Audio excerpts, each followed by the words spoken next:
Ja sam Tijana Marić, učiteljica srpskog jezika. Dobrodošli na portal Srpska učiteljica. Slijedi primjer jednog našeg časa na kome ćemo se upoznati sa osnovom srpskog jezika, a to je azbuka i ćirilično pismo. Azbuka, ćirilica i latinica. Ćirilično pismo nastalo je čak u 9. veku, što znači da je staro oko 1200 godina. Naravno, od tada do danas malo se promenilo. Pismo kakvo danas koristimo u Srbiji napravio je Vuk Karadžić u 19. veku. On je smislio i ime azbuka. Naša azbuka ima 30 slova, a svakom slovu odgovara jedan glas. Svako slovo piše se onako kako se izgovara.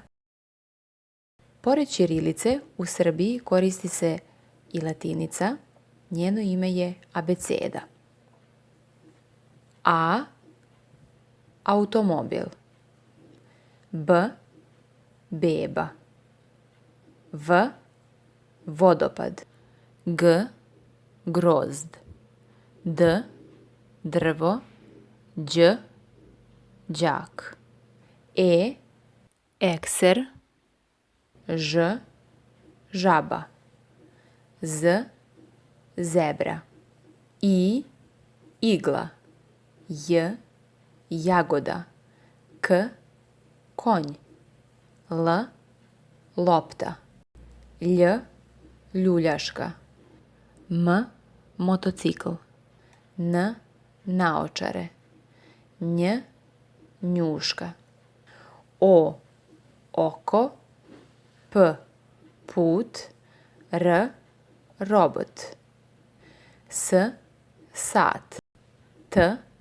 Tabla. Ć. Ćurka. U. Uvo.